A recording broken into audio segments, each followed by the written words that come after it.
स्वागत है आपका शॉर्ट हैंडियंस गॉट इट चैनल पर। वीडियोस अगर पसंद आ जाएं तो लाइक, शेयर और सब्सक्राइब कर दीजिएगा।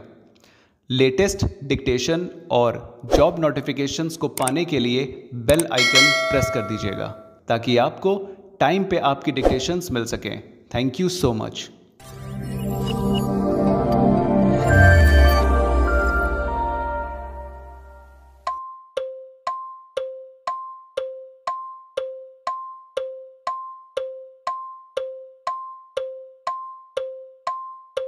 तो ये है एक दूसरी वीडियो, नई वीडियो पार्ट 4 है कंप्यूटर का। तो चैनल को आगे चलने से पहले लाइक, शेयर, सब्सक्राइब कर दीजिएगा।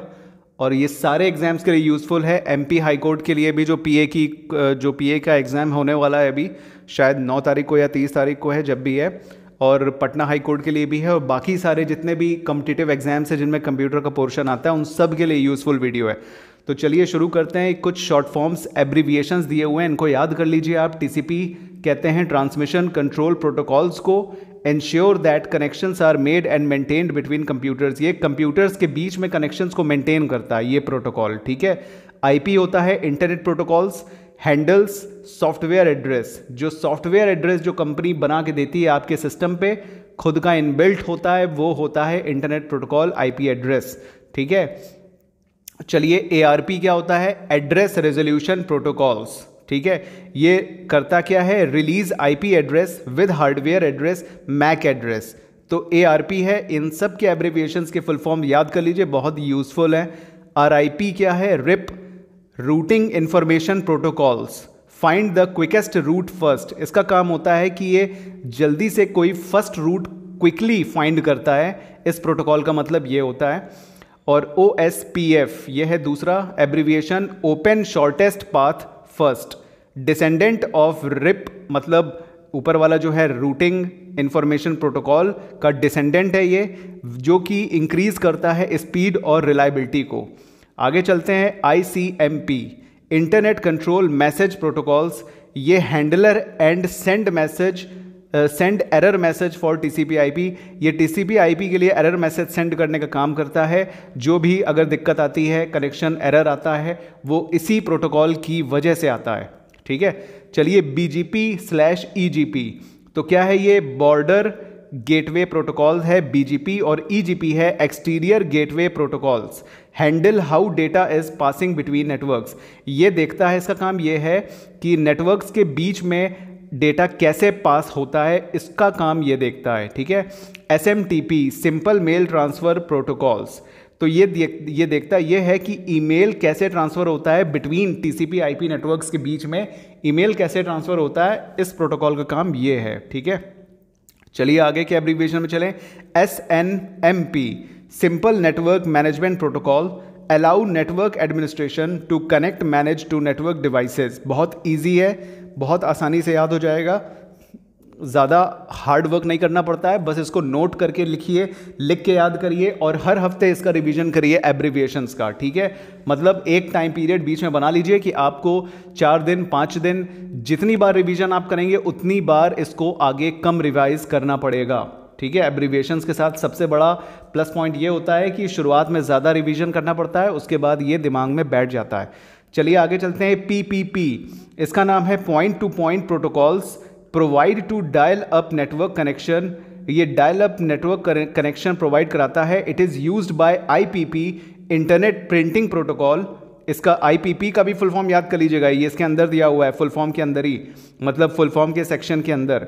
Internet printing protocol is a specialised protocol for communication between client devices. जितनी भी क्लाइंट डिवाइसेज होती हैं, जो होस्ट होता है मेन सर्वर, उससे जो जुड़ी होती हैं क्लाइंट डिवाइसेस, उनके बीच ये काम करता है, ठीक है। कोई भी डेटा ट्रांसफ़र, उनकी प्रिंट आउट्स निकालने के लिए और आउटपुट फीडबैक निकालने के लिए उसमें यूज़ आता है IPP का, और PPP का हमने आपको बता दिया। चलिए POP/IMAP post office protocols. POP का मतलब होता है पोस्ट ऑफिस प्रोटोकॉल्स, और IMAP का मतलब होता है इंटरनेट मैसेजिंग एडवर्टाइजिंग प्रोटोकॉल्स, ठीक है। MIME ये क्या होता है? मल्टीपर्पज़ इंटरनेट मेल एक्सटेंशन, ठीक है। तो ये सारे एब्रिविएशंस हैं, इनको नोट कर लीजिएगा और ये बहुत ज़्यादा यूज़फुल है, कहीं भी किसी भी एग्जाम में आ सकते हैं और आ चुके हैं। चलिए एमसीक्यू की तरफ चलते हैं।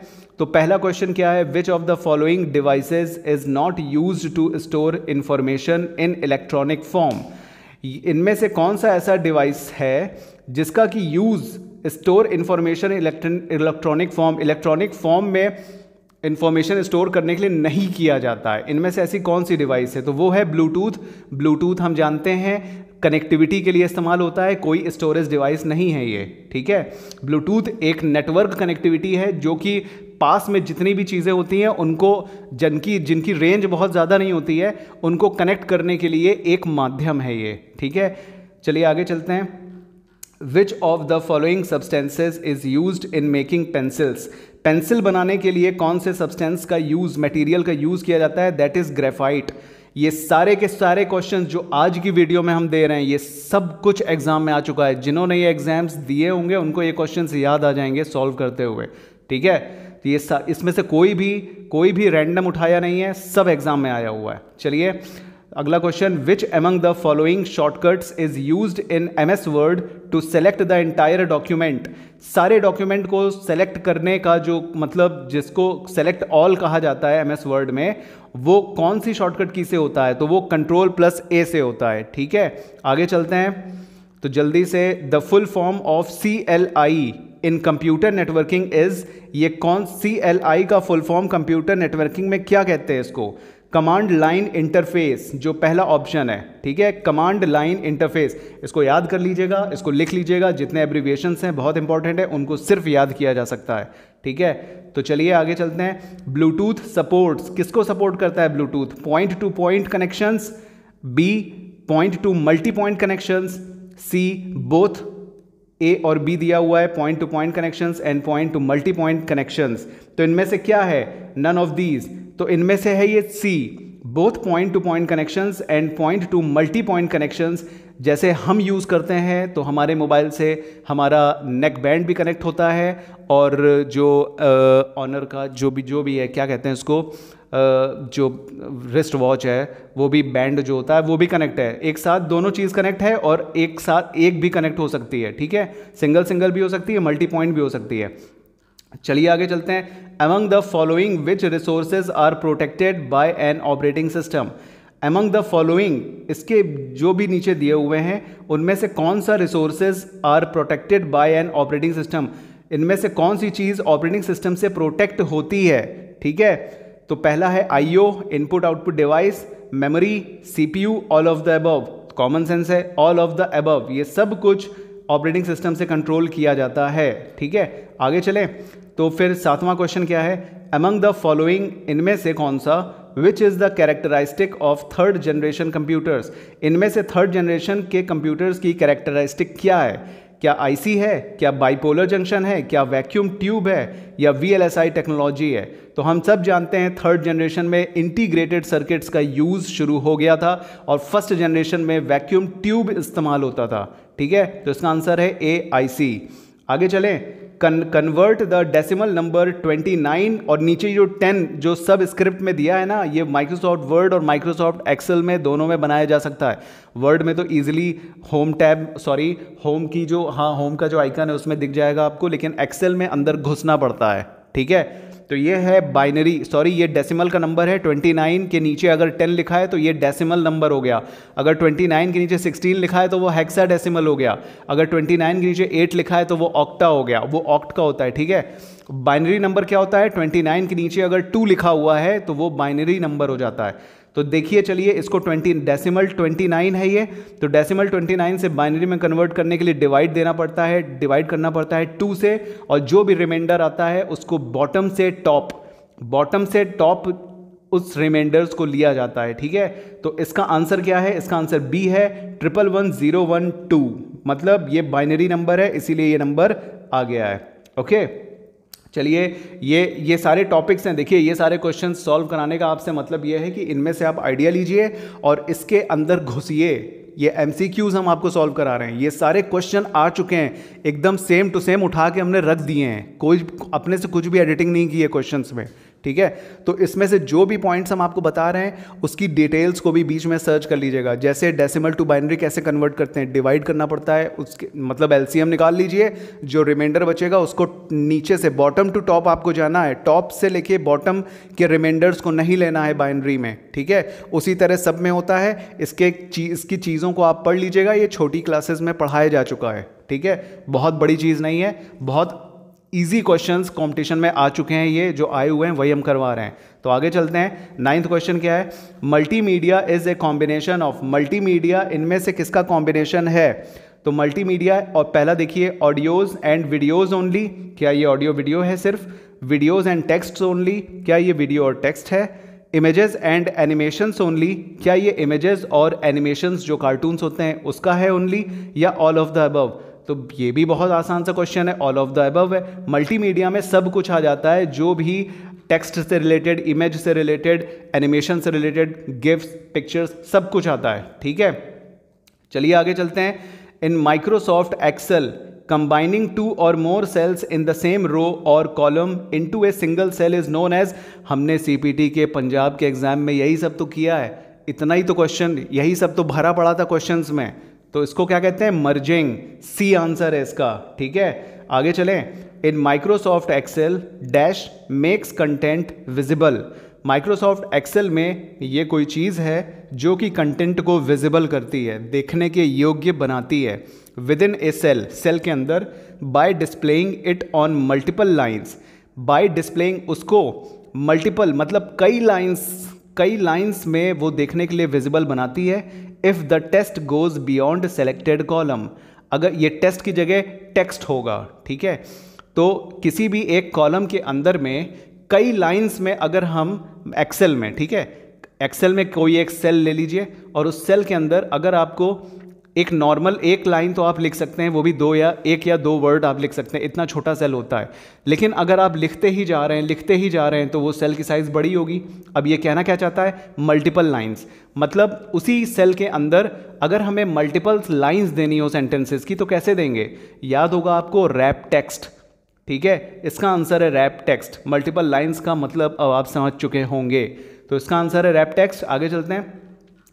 A dash is the visual effect that occurs, कुछ ऐसी चीज़ है जो कि विजुअल इफेक्ट है, दैट ऑकर्स, ये होता है when you move from one slide to the next during a presentation, एक स्लाइड से दूसरी स्लाइड पे जाने के बीच में कुछ विजुअल इफेक्ट्स आते हैं, उनको क्या कहते हैं? उनको कहते हैं स्लाइड ट्रांजिशन, आंसर बी, ठीक है। आगे चलिए next question. This is the symbol for this, जिसने भी एग्जाम्स दिए होंगे उनको ये सिंबल याद होगा, ज़्यादा नहीं 2 साल पहले शायद आया हुआ होगा।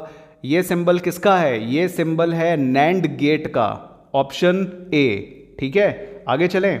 XML uses DTD to formally describe data, here DTD stands for, फिर से आ गया एब्रीविएशन का फुल फॉर्म। DTD क्या है? DTD है document type definition, answer B, document type definition. देखिए सारे रिलेटेड आंसर्स हैं, आपको फंसना नहीं है, डेफिनीशन भी सब में एक है, डॉक्यूमेंट भी सब में एक है, एक में टूल टाइप, टेक्स्ट टाइप है, ठीक है। तो आपका आंसर है डॉक्यूमेंट टाइप डेफिनीशन। आगे चलते हैं। तो ये नेक्स्ट क्वेश्चन है 15th। Dash is the act of sending fraudulent emails to acquire sensitive information, कुछ ऐसा है जो कि फ्रॉडुलेंट ईमेल्स भेजा जाता है जिसमें टू एक्वायर सेंसिटिव इंफॉर्मेशन, बहुत यूजफुल इंफॉर्मेशन यूज़र से निकालने के लिए कुछ ईमेल्स भेजे जाते हैं फ्रॉडुलेंट वाले, फ्रॉड वाले, उनको क्या कहते हैं? उनको हैकिंग नहीं कहते हैं, उनको मेल वॉर्म नहीं कहते हैं, उनको वायरस नहीं कहते हैं, उनको कहते हैं फिशिंग। जो बेवकूफ़ बनाकर, धोखा देकर, प्यार वाली चीज़ें भेजकर, मतलब लालच देने वाली चीज़ों को भेजकर, फंसा कर उनसे कुछ इन्फॉर्मेशन निकाली जाती है, पैसे निकाले जाते हैं, उसको कहते हैं फिशिंग, ठीक है। चलिए नेक्स्ट क्वेश्चन में चलते हैं। तो what is called as copying or archiving files and folders so that they can be restored later in case of loss of data. जब भी लॉस ऑफ डेटा होता है, कोई भी डेटा गायब होना होता है, इसके डर से जब भी हम किसी डॉक्यूमेंट्स या किसी फाइल्स को, फोल्डर्स को कॉपी करते हैं या आर्काइव में रखते हैं। आर्काइव का मतलब क्या होता है? जहाँ पे पुरानी चीज़ों का संग्रह होता है। संग्रह मतलब collection of old things, that is archive. वो ज़्यादातर डॉक्यूमेंट के पर्पज से ही होता है आर्काइव का मतलब। तो जब भी हम लॉस ऑफ डेटा के डर से कॉपी और आर्काइव करते हैं कुछ फोल्डर्स का या डॉक्यूमेंट्स का, तो वो क्या कहलाता है? That is called backup. Answer C. ठीक है, आगे चलें। Dash is used to derive specific information from the database. कोई भी बहुत करोड़ों का, हजारों का, लाखों लोगों का डेटाबेस है, लाखों इंफॉर्मेशन का डेटाबेस है, उसमें से स्पेसिफिक इंफॉर्मेशन को निकालने के लिए किसका इस्तेमाल होता है? कंप्यूटर की लैंग्वेज में उसको इस्तेमाल होता है उसका क्वेरी से। ठीक है, सर्च में कंफ्यूज मत होइएगा, इसका आंसर है क्वेरी। आगे चलते हैं। Which shortcut key is used to start the slide show in MS PowerPoint. कौन सी शॉर्टकट की है ऐसी जिसका कि यूज होता है MS पावरपॉइंट में स्लाइड शो स्टार्ट करने में? तो वो की है A F5। और अगर करंट स्लाइड से कुछ शुरू करना होता है तो उसको करते हैं किससे? शिफ्ट प्लस F5 से। इंफॉर्मेशन नोटेड डाउन करते हुए चलिएगा। आगे के क्वेश्चन में चलते हैं। देखिए 19 क्वेश्चन में क्या लिखा हुआ है? Dash is a collection of autonomous computers connected via network which appears to users as a single coherent system.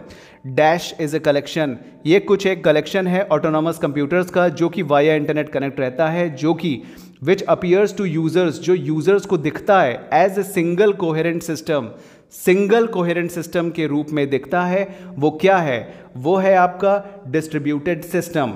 ये आपको जब आप थ्योरी पढ़ोगे लूसेंट की तो उसमें आपको दिख जाएगा। ठीक है, लैंग्वेज बेस्ड क्वेश्चन है, इसको याद ही किया जा सकता है। ठीक है, चलिए आगे चलते हैं दूसरे क्वेश्चन में। NEFT stands for, NEFT abbreviation है जो कि बैंक में यूज होता है। NEFT RTGS, तो उसका फुल फॉर्म क्या है? National electronic funds transfer. सबसे पहला ऑप्शन इसका सही है। अब RTGS भी होता है। RTGS का फुल फॉर्म क्या होता है? Real time gross settlement. RBI के द्वारा इसे बनाया गया है ताकि पेमेंट में कोई दिक्कत ना आए और इसकी अलग अलग कंडीशंस हैं। ठीक है, चलिए दूसरे क्वेश्चन में चलते हैं। ए स्मॉल पिक्चर और सिंबल, एक छोटी सी पिक्चर या एक सिंबल रिप्रेजेंटिंग ए फाइल, किसी फाइल को रिप्रेजेंट करता है। फोल्डर और एन एप्लीकेशन, किसी फोल्डर को या एप्लीकेशन को भी on a computer screen is known as, ये कहना चाहता है कंप्यूटर स्क्रीन में जो कुछ चित्रकारियाँ पिक्चर और सिंबल्स बने होते हैं उनको हम क्या कहते हैं? जो किसी फाइल को, फोल्डर को या एप्लीकेशन को रिप्रेजेंट करता है उसको हम कहते हैं आइकन। जो भी डेस्कटॉप पे या मोबाइल पे जैसे गूगल का साइन बना रहता है, व्हाट्सएप का होता है, फेसबुक का होता है, मैसेंजर का होता है, दैट इज़ कॉल्ड आइकन। वो एक बटन्स हैं। ठीक है, कंप्यूटर और डिस्प्ले की लैंग्वेज में उसको आइकन्स कहते हैं, जिसको हम पॉइंटर से पॉइंट करके उसको टच करते हैं, राइट लेफ्ट क्लिक करते हैं तो उसकी प्रॉपर्टीज़ या उसको ओपन करते हैं, उसको आइकन कहते हैं। चलिए आगे चलते हैं। Which among the following refers to numbers that are positioned slightly higher than the text on the line in MS Word. Language based questions हैं, फंसिएगा मत। लंबा लंबा सेंटेंस अगर लिखा होता है तो उसको पढ़ने में दिक्कत होती है और कंफ्यूजन हो जाता है। तो उसको पढ़िए ध्यान से कि इनमें से कौन सी चीज़ रेफर करती है टू द नंबर्स, उन नंबर्स को जो कि पोजिशन्ड हैं slightly higher than the text. Text कुछ भी लिखा है, चाहे नंबर हो, चाहे वर्ड्स हो, अल्फ़ाबेट हो, उस टेक्स्ट के स्लाइटली हायर मतलब उसके थोड़ा ऊपर जो लिखा रहता है उसको क्या कहते हैं MS वर्ड में? उसको कहते हैं सुपर स्क्रिप्ट। और जो नीचे लिखा होता है, जो अभी हम लोग बाइनरी और डेसिमल में पढ़ रहे थे, उसको कहते हैं सब स्क्रिप्ट। ठीक है, तो इसका आंसर हो गया सुपर स्क्रिप्ट। आगे चलें। A string of characters used to grant access to a computer system is called. एक स्ट्रिंग ऑफ कैरेक्टर्स का एक ग्रुप, एक झड़ी यूज्ड टू ग्रांट एक्सेस, जो कि कंप्यूटर सिस्टम में एक्सेस करने के लिए यूज़ की जाती है, ग्रांट की जाती है, उसको क्या कहते हैं? उसको कहते हैं पासवर्ड। प्राइमरी की नहीं, यूज़र आईडी नहीं, पासवर्ड। ये कह रहा है, यूज़र आईडी के बारे में बात नहीं कर रहा है, ये ऐसे स्पेशल कैरेक्टर्स के बारे में बात कर रहा है जिसको कि कंप्यूटर सिस्टम की एक्सेस को ग्रांट करने के काम में जो आता है वो पासवर्ड होता है। आगे चले तो ये है next question, which among the following options is known as web based platform. बहुत ही इजी लैंग्वेज में तोड़ तोड़ के समझिएगा, तोड़ तोड़ के पढ़िएगा। As a web based platform that gathers information, जो कि इंफॉर्मेशन गैदर करता है, कलेक्ट करता है फ्रॉम न्यूमरस सोर्सेज, बहुत सारे सोर्सेज से, और प्रेजेंट्स यूजर्स, और यूजर के सामने पेश करता है with the most relevant information, सबसे ज़्यादा इंपॉर्टेंट रिलेवेंट इंफॉर्मेशन के साथ यूजर्स के सामने जो प्रेजेंट करता है, वो वेब बेस्ड प्लेटफॉर्म कौन सा है? उसको कहते हैं वेब पोर्टल। ठीक है, पोर्टल ही है वेब बेस्ड प्लेटफॉर्म जो कि इंफॉर्मेशन को कलेक्ट करता है बहुत सारे न्यूमरस प्लेटफॉर्म से, न्यूमरस सोर्सेज से, और डिफरेंट सोर्सेज से कलेक्ट करने के बाद अपने यूज़र के सामने एक रिलेवेंट इंफॉर्मेशन पेश करता है, दैट इज़ वेब पोर्टल। आगे चलते हैं, चलिए रैम, इसको राम लिख दिया गया है, Shri Ram. Ram is dash in nature, RAM is dash in nature. RAM क्या है? कल ही की वीडियो में बताया गया है, जिन्होंने नहीं देखी है वो देख लें जाके, इसके पहले 3 वीडियोस अपलोड की जा चुकी हैं। तो रैम इज नेचर में ये क्या है? ये वॉलेटाइल है। वॉलेटाइल मतलब जिसको कि लाइट जाने से जो इफेक्ट होता है उसको वॉलेटाइल कहते हैं, और जिसको लाइट जाने से, बिजली जाने से कोई फर्क नहीं पड़ता है, that is called non volatile. तो रैम वॉलेटाइल है क्योंकि लाइट अगर चली जाएगी तो अगर आपने कोई डेटा करंट का सेव नहीं किया है तो वो उड़ जाएगा, लेकिन जो डेटा पहले से सेव है वो रोम में होता है, और रोम है नॉन वॉलेटाइल। चलिए आगे चलते हैं। Which among the following options is used as an input device for the computer? इनमें से कौन सा डिवाइस ऐसा है जो कि इनपुट डिवाइस है कंप्यूटर सिस्टम में, सिस्टम के लिए? तो हम देखते हैं, पहला ऑप्शन है लाइट पेन, दूसरा है स्पीकर्स, इनपुट डिवाइस है, ध्यान रखिएगा। स्पीकर क्या है? आउटपुट डिवाइस है। प्रिंटर क्या है? आउटपुट डिवाइस है। नन ऑफ दीज का मतलब ये कह रहा है कुछ नहीं है, तो ऐसा नहीं है। लाइट पेन का हम इस्तेमाल करते हैं कोई भी चीज़ लिखने के लिए, मतलब कंप्यूटर के अंदर हम इंफॉर्मेशन पुटअप करते हैं, that is called light pen, जो कि इनपुट डिवाइस है। आगे चले, dash allows users to point at different parts of a screen. कुछ ऐसा है जो अलाउज करता है यूजर्स को to point at different parts, screen के अलग अलग चीज़ों को पॉइंट करने के काम आता है। वो क्या है? वो है डायलॉग बॉक्स? नहीं। वो है मेनू? नहीं। वो है आइकन्स? नहीं। पॉइंटिंग डिवाइस है वो, चाहे वो जॉयस्टिक हो, माउस हो, या कुछ भी हो जो कि ट्रैक बॉल जैसी चीज़ हो, that is called pointing device. आगे चलिए next question, which among the following options is a pre defined group of visual patterns that determines look and feel of graphic interface? ये है आपका क्या नाम है, लैंग्वेज बेस्ड क्वेश्चन।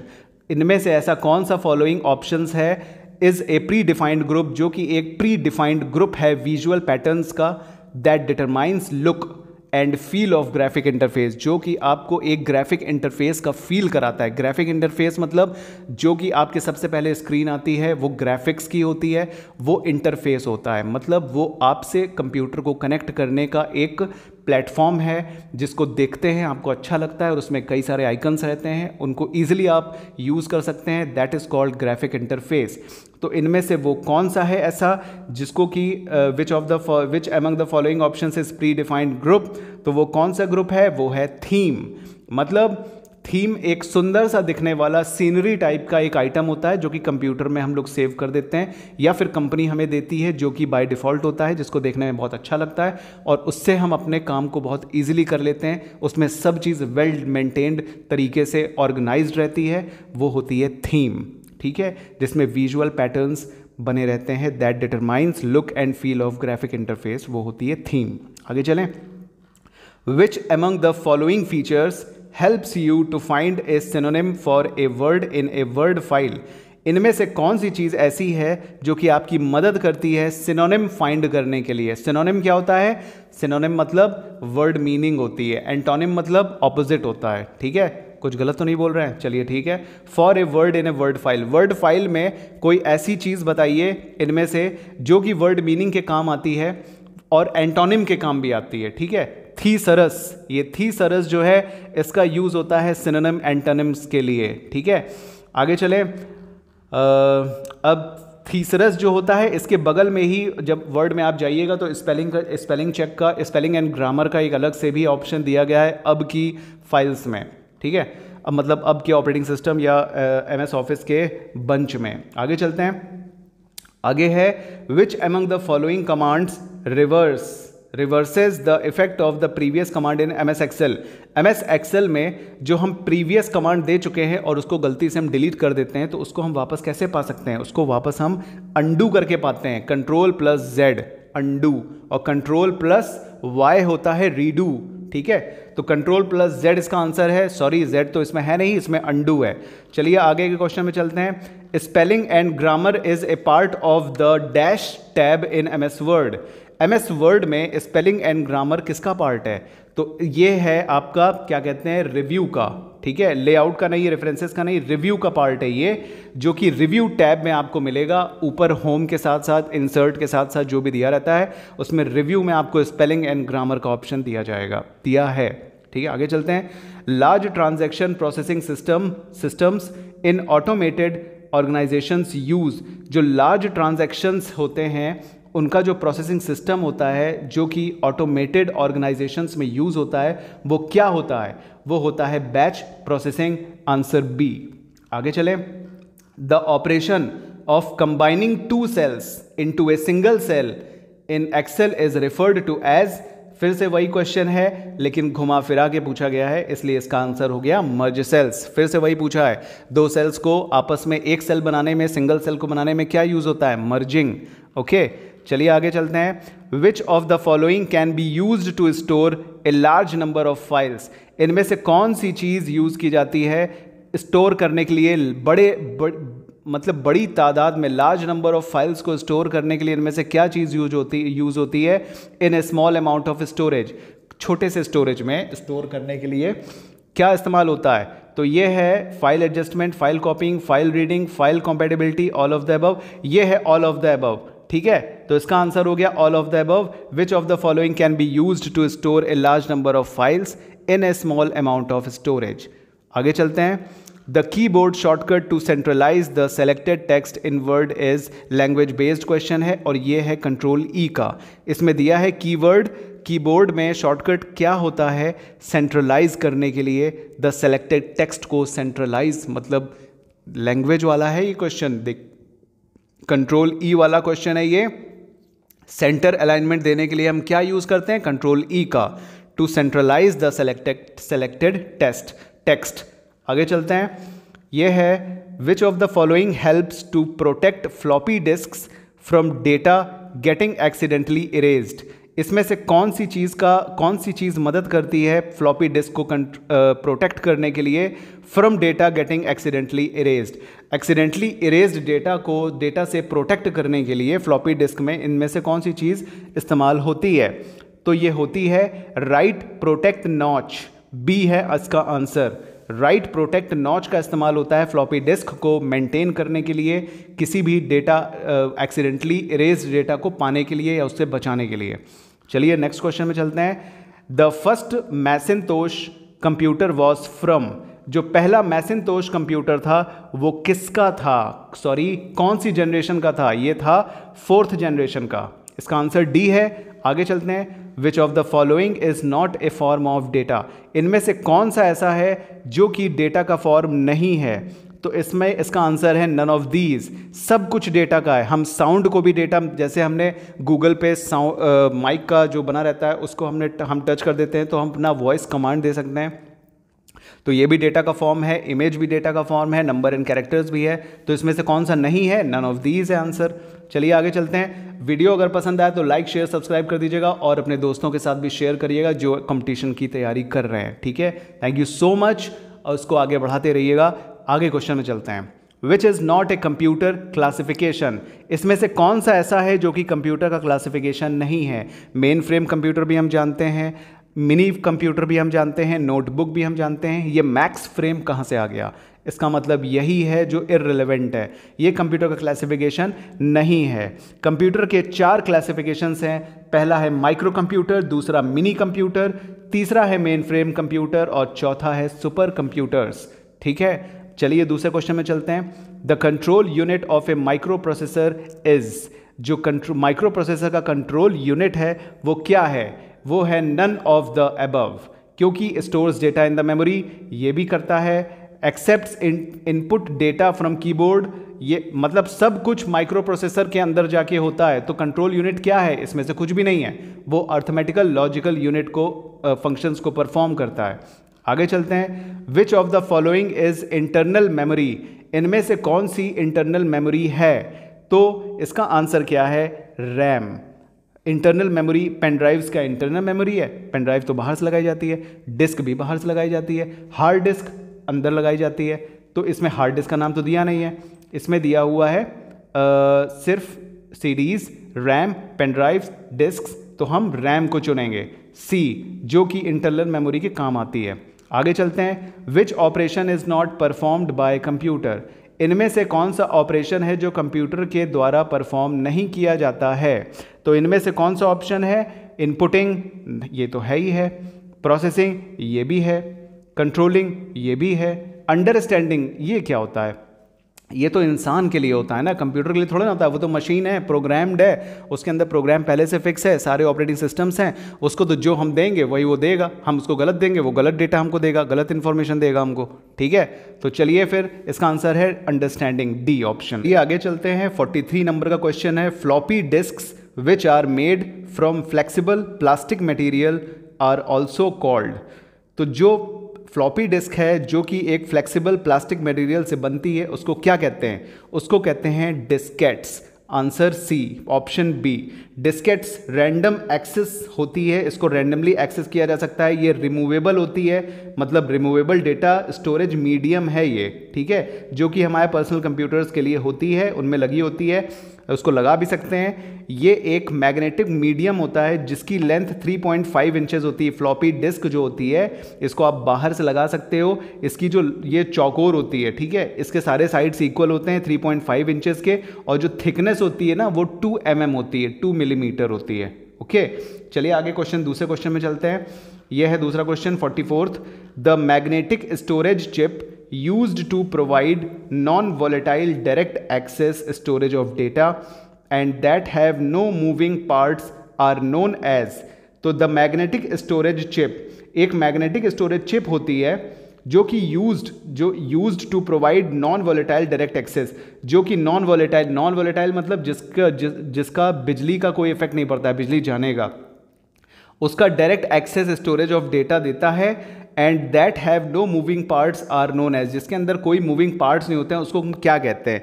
तो उसको हम कहते हैं मैग्नेटिक, ये magnetic core memory, magnetic tape memory, magnetic disk memory, ये है मैग्नेटिक बबल मेमोरी। तो इसको कहते हैं मैग्नेटिक बबल मेमोरी, जो ऑप्शन डी है। ये क्या होती है? ये इसके अंदर एक थिन फिल्म लगी होती है, थिन मतलब बहुत पतली फिल्म होती है जो कि मैग्नेटिक मटेरियल से बनती है, ठीक है। इसमें छोटे छोटे मैग्नेटाइज्ड एरियाज होते हैं जिसको कि बबल, मतलब जो जैसे बबल नहीं, पानी में बबल्स मतलब बनते हैं, उस टाइप की छोटे छोटे डॉट्स होते हैं, और सभी में 1 बिट की कैपेसिटी होती है डेटा साइज, मतलब स्टोर करने की 1 बिट की कैपेसिटी होती है, ठीक है, इसीलिए इसको बबल मेमोरी कहा जाता है, ठीक है। आगे चलें। A collection of related instructions का जो कलेक्शन होता है, organised for a common purpose is referred to as, जो कि किसी कॉमन पर्पज के लिए ऑर्गेनाइज किया जाता है, उसको हम नीचे दी हुई चीज़ों में से क्या कहते हैं? उसको हम कहते हैं प्रोग्राम। एक कलेक्शन होता है, प्रोग्राम एक रिलेटेड इंस्ट्रक्शंस का कलेक्शन होता है, ऑर्गेनाइज्ड इंस्ट्रक्शंस का, जो कि कॉमन पर्पस के लिए इस्तेमाल होता है, तो वो होता है प्रोग्राम। ऑपरेटिंग सिस्टम, सॉफ्टवेयर भी उसको कहा जाता है, ठीक है, सॉफ्टवेयर भी एक रिलेटेड इंस्ट्रक्शंस, एक ऑर्गेनाइज्ड इंस्ट्रक्शंस का ग्रुप होता है, ठीक है। सॉफ्टवेयर वो एक पूरे बंच के साथ आता है ना, सॉफ्टवेयर में एप्लीकेशंस भी होती हैं, उसकी जो ऑपरेटिंग फाइल होती है वो भी उसमें होती है, उसमें कैसे उसका क्या क्या यूज़ होता है किसी फंक्शन में, वो भी, तो वो सॉफ्टवेयर इसमें दिया नहीं है। अगर सॉफ्टवेयर दिया होता तो सॉफ्टवेयर बेस्ट पॉसिबल आंसर होता, ठीक है। चलिए plotter, next question. Plotter accuracy is measured in terms of repeatability and, और क्या है इसमें से? Buffer size, resolution, vertical dimensions, intelligence. इसका आंसर है ऑप्शन बी रेजोल्यूशन। ये प्राइमरी कंसर्न होता है एप्लीकेशंस में, जो कि स्पीड कंट्रोल और सरफेस फिनिशिंग के लिए इस्तेमाल होता है। ठीक है, तो plotter accuracy is measured in terms of repeatability and resolution. ठीक है, आगे चले। लैंग्वेज, ये थ्योरी बेस्ड क्वेश्चन है। ठीक है, नेक्स्ट क्वेश्चन है computer instructions written with the use of English words, जो कि इंग्लिश वर्ड्स में कंप्यूटर इंस्ट्रक्शंस लिखे होते हैं बाइनरी मशीन कोड के अलावा, उनको क्या कहते हैं? उनको कहते हैं ऑप्शन बी सिंबॉलिक कोड्स।